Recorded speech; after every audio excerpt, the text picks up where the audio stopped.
Baik, berikutnya kita lanjutkan ke modul pembelian. Di modul pembelian, di sini fungsinya untuk menginput transaksi yang terkait dengan pembelian dan hutang usaha, kemudian menampilkan daftar transaksi pembelian, kartu hutang usaha, serta mencetak faktur, dan lain-lain. Nah, di dalam modul pembelian di sini, terdiri dari beberapa menu. Yang pertama ada menu permintaan barang. Fungsinya yaitu untuk membuat permintaan barang. Lalu ada permintaan penawaran harga. Di sini bisa digunakan untuk membuat penawaran harga kepada vendor. Lalu ada order pembelian. Order pembelian di sini digunakan untuk membuat order pembelian untuk vendor. Jadi setelah penawaran harga diterima dan harga disetujui, maka bagian pembelian dapat menginput purchase order atau order pembelian melalui form ini. Selanjutnya, ada menu pengiriman barang, digunakan untuk mencatat penerimaan barang dari vendor. Untuk penerimaan barang, di sini atau bisa disebut dengan invoice pembelian. Invoice pembelian di sini fungsinya untuk penerimaan barang atau bisa digunakan untuk membuat invoice pembelian atau mencatat penerimaan barang dari vendor. Selanjutnya ada hutang usaha. Dalam hutang usaha ini akan memberikan informasi rincian saldo hutang per vendor. Nanti akan ada daftar hutang usaha. Kemudian kita dapat menampilkan saldo hutang dagang per supplier atau pemasok berdasarkan umur hutang, baik secara total ataupun per transaksi. Untuk detail transaksi pembayaran juga nanti kita dapat menampilkan grafik umur hutang. Lalu berikutnya ada pembayaran hutang usaha. Di sini digunakan untuk mencatat pembayaran hutang usaha. Nanti di dalam pembayaran hutang usaha ini, pada saat kita akan menginputkan, kita cukup memilih nama supplier yang akan menerima pembayaran, kemudian memilih nomor faktur atau invoice mana yang akan dibayar, kemudian mengisi diskon pembayaran jika mendapatkan diskon, dan denda keterlambatan jika terjadi keterlambatan pembayaran. Lalu berikutnya ada uang muka pembelian, digunakan untuk mencatat pembayaran uang muka pembelian. Lalu ada retur pembelian, di sini digunakan untuk mencatat, tentunya untuk mencatat retur pembelian vendor. Lalu ada daftar uang muka pembelian, di sini digunakan untuk mencatat pembayaran uang muka pembelian. Dan di dalam daftar uang muka pembelian itu nanti akan ditampilkan semua daftar uang muka pembelian yang sudah diinput. Lalu yang terakhir ada penerimaan kembalian atau debit, digunakan untuk mencatat debit pembayaran dari vendor. Jadi form ini atau menu ini digunakan untuk menginput transaksi kelebihan pembayaran dari supplier, di mana uang kita akan dikembalikan secara tunai atau digunakan untuk pembayaran hutang atau pembelian yang lainnya. Oke, selanjutnya kita akan masuk ke modul kas dan bank. Modul kas dan bank ini digunakan untuk menginput transaksi yang terkait dengan kas dan bank, seperti transaksi kas masuk, kas keluar, transfer kas, dan rekonsiliasi bank. Nah, di dalam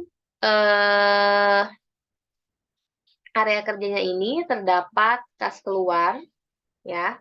Kas keluar digunakan untuk transaksi bank atau kas keluar. Untuk kas masuk, di sini fungsinya adalah untuk menginput transaksi uang masuk, di mana saldo rekening kas atau bank akan bertambah akibat transaksi ini. Contohnya, setoran saham, penerimaan uang pinjaman dari bank, pengembalian hutang karyawan, dan lain-lain. Lalu selanjutnya ada transfer kas. Transfer kas di sini digunakan untuk mentransfer dana dari satu rekening bank ke rekening bank lainnya. Misalnya, transaksi transfer uang dari bank ABC ke bank XYZ. Nah, kita hanya cukup memilih rekening bank asal ke rekening bank tujuan dan nilai uang yang akan ditransfernya berapa. Seperti itu. Lalu selanjutnya ada rekonsiliasi bank. Di sini digunakan untuk mencocokkan saldo buku besar dengan saldo bank.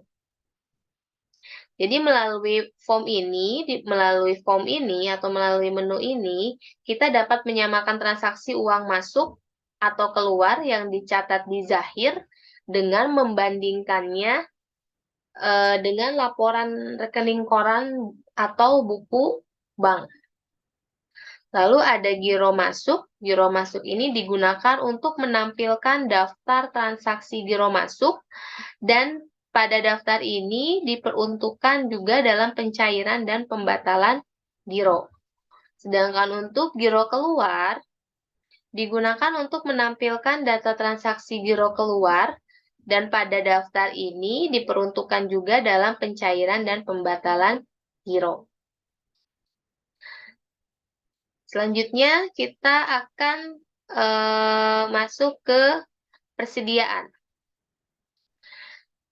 Nah, untuk persediaan ini digunakan untuk menginput transaksi yang terkait dengan persediaan tentunya, seperti transaksi pemakaian barang, pemindahan barang, perakitan, penyesuaian, stock of name, dan lain-lain. Seperti yang kita lihat di area kerja ini.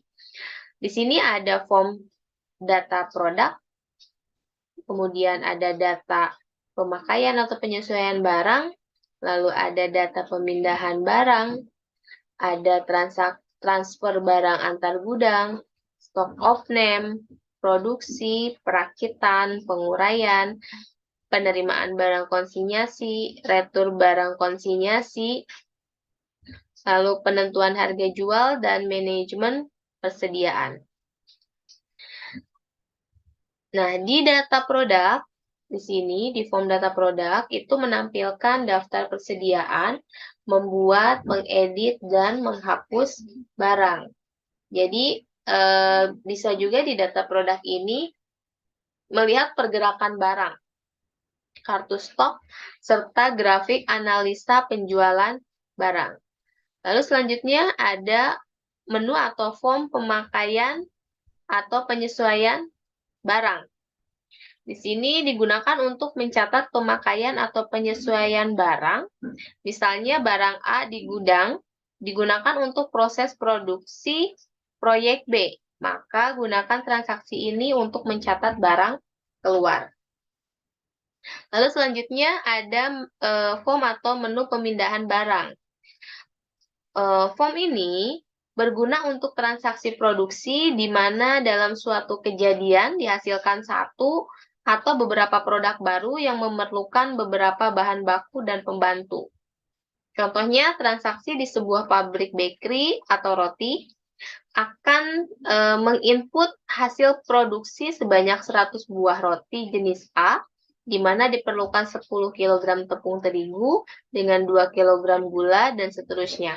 Jadi nanti kita bisa input transaksinya di menu ini. Kemudian ada menu atau form transfer barang antar gudang. Jadi form ini bisa digunakan untuk transfer barang antar gudang untuk menginput transaksi pindah barang dari suatu gudang ke gudang lainnya. Lalu ada stock of name. Stock of name di sini berguna untuk menyamakan jumlah barang yang tercatat di Zahir dengan yang ada di gudang secara fisik. Jadi ini digunakan untuk mencocokkan jumlah barang antar lokasi dengan sistem Zahir. Nah, biasanya kan eh, selalu ada perbedaan. Ya, sering terdapat perbedaan akibat barang hilang atau rusak. Jadi, kalau misalnya kita akan mencocokkan barang yang ada di lokasi dengan yang di sistem Zahir, kita bisa menggunakan form stock of name. Lalu berikutnya ada form produksi. Form produksi di sini digunakan untuk produksi barang beserta biaya produksinya. Lalu ada form atau menu perakitan digunakan untuk proses perakitan barang secara otomatis. Jadi, fasilitas ini bisa digunakan untuk mempercepat proses input transaksi pemindahan barang, yaitu Zahir akan secara otomatis menginput transaksi, ya, seperti yang dijelaskan di sini, digunakan untuk proses perakitan barang secara otomatis. Lalu berikutnya ada penguraian. Fasilitas ini adalah kebalikan dari fasilitas perakitan.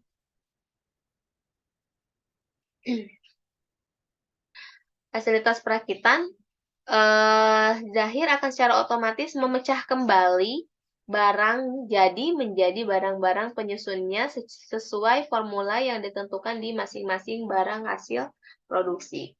Jadi, kalau yang ini perakitan untuk menggabungkan, kalau ini untuk diuraikan dari barang jadi menjadi bahan-bahan atau barang-barang penyusunnya. Lalu ada penerimaan barang konsinyasi.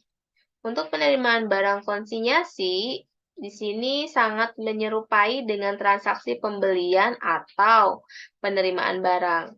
Perbedaannya itu terdapat pada output yang dihasilkan dari transaksi ini, yaitu hanya menambah jumlah barang di gudang, atau hanya mencatat kartu stok barang dan tidak membuat jurnal transaksi dan tidak mencatatnya di kartu hutang usaha. Itu perbedaannya dengan penerimaan barang yang ada di transaksi pembelian.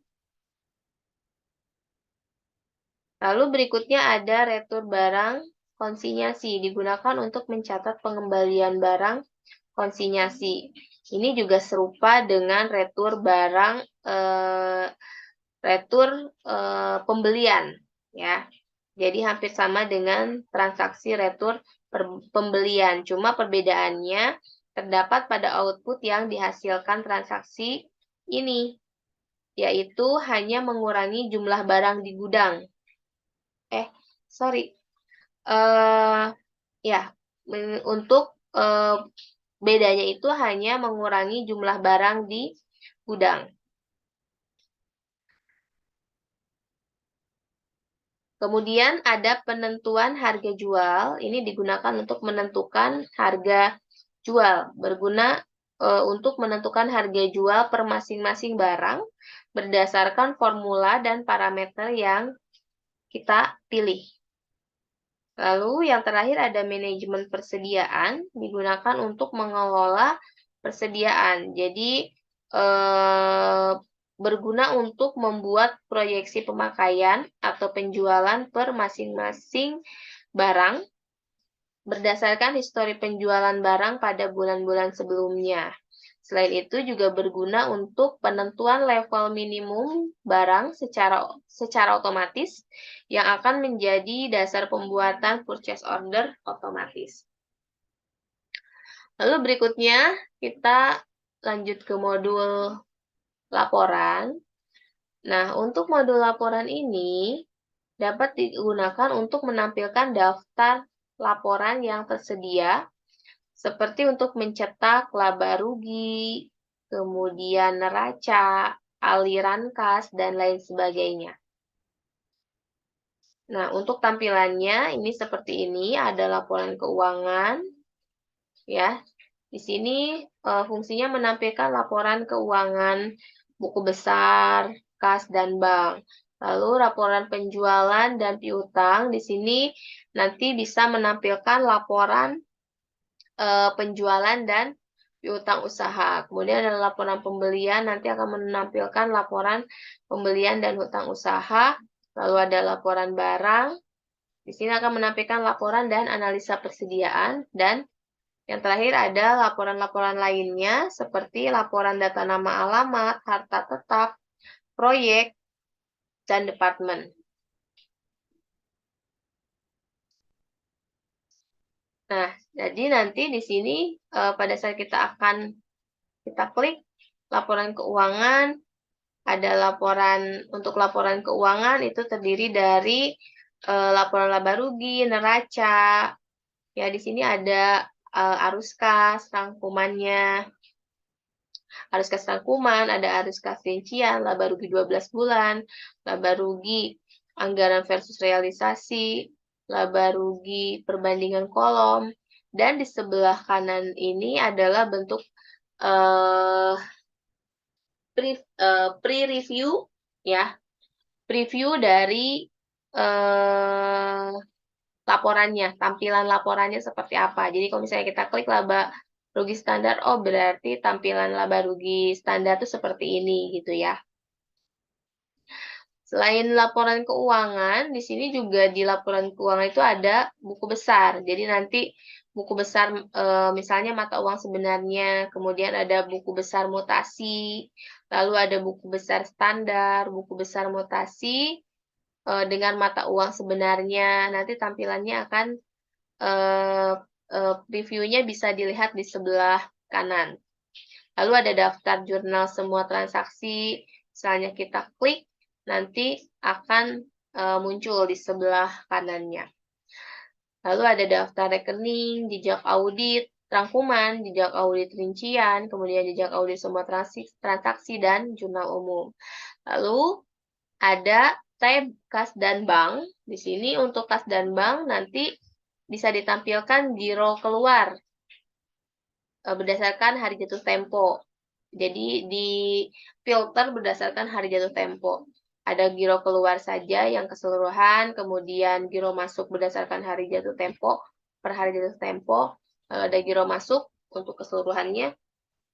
Lalu ada jurnal kas keluar, jurnal kas masuk, dan rekonsiliasi bank.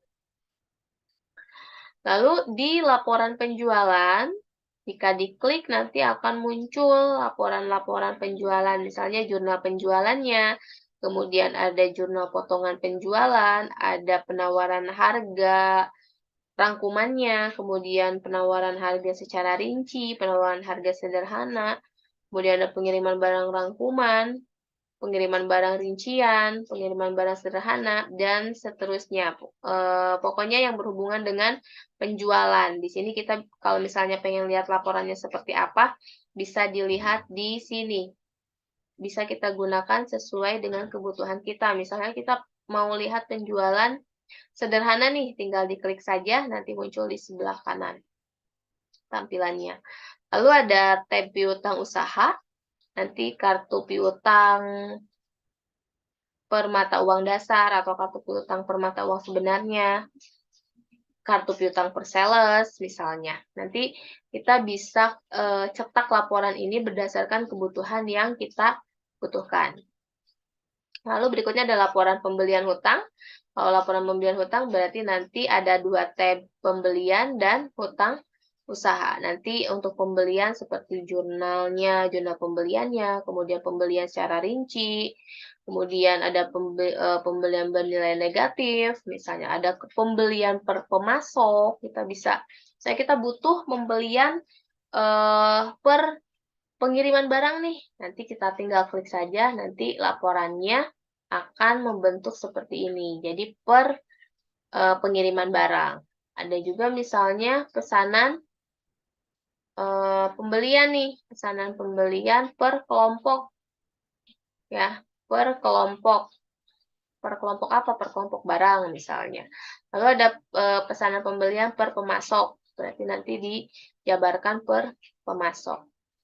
Lalu ada hutang usaha. Hutang usaha nanti kartu hutangnya kita bisa cetak ya, kemudian mutasi hutang kita bisa cetak, pembayaran hutangnya seperti apa, kemudian ada rincian hutangnya, nanti kita bisa cetak. Lalu ada laporan barang. Untuk laporan barang, nah di sini kebutuhan untuk laporan barang itu banyak. Ada misalnya di sini ada daftar barang secara umum, kemudian ada daftar barang per gudang. Jadi di gudang itu ada barang apa aja sih? Nanti kita bisa sortir di sini. Terus selanjutnya ada analisa produk. Untuk analisa produk, di sini ada analisa barang per gudang. Jadi nanti kita tampilkan di laporannya itu ada kode barang, nama barang, kemudian ada unit, tersedianya berapa, ya. Kemudian ada pesanan pelanggannya berapa, gitu. Lalu misalnya ada penjualan per salesman, per pelanggan, per barang, per faktur.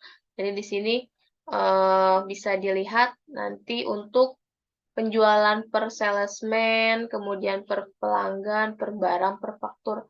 Customer A dengan produk ini, kemudian barangnya ini dengan nomor fakturnya berapa, gitu. Lalu ada laporan lainnya. Nah, laporan lain itu misalnya ada proyek nih, ya proyeknya, aktivitas proyeknya seperti apa, kemudian biaya proyeknya berapa. Di sini untuk laporannya lengkap sekali ya, tinggal kita bisa ambil laporan mana aja yang kita butuhkan. Ini untuk data nama alat, misalnya kita butuh atau atasan kita butuh daftar dari pelanggan kita sih udah ada berapa misalnya ya. Nanti kita tinggal cetak aja di sini. Oke, kemudian yang di sini ada modul dashboard. Nah, untuk modul dashboard itu menampilkan nanti bisa menampilkan grafik keuangan, neraca, laba rugi, kas dan bank, rasio keuangan, ya. Kemudian analisa BEP, ada reminder, ya. Kemudian ada juga kalender, ya. Nanti bisa kelihatan di sini karena kita belum menginputkan datanya, jadi di sini masih kosong, ya. Jadi untuk di dashboard itu untuk menampilkan grafik laba rugi, kemudian ada reminder, ada kalender, ya grafik laba rugi nih. Kalau misalnya kita mau grafik neraca, tinggal diklik aja nanti muncul di sini grafiknya. Lalu saldo bank nanti muncul di sini. Kemudian analisa rasionya. Ya, analisa rasionya nanti current rasionya berapa, cash rasionya grafiknya seperti apa, kemudian debt to capital assetnya seperti apa. Nanti kalau sudah kita inputkan datanya, bisa muncul di sini untuk analisa rasio.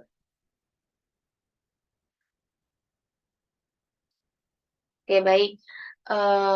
Mungkin itu saja di pertemuan pertama yang bisa saya jelaskan. Terima kasih atas perhatiannya. Saya tutup. Wabillahi taufiq wal hidayah. Wassalamualaikum warahmatullahi wabarakatuh.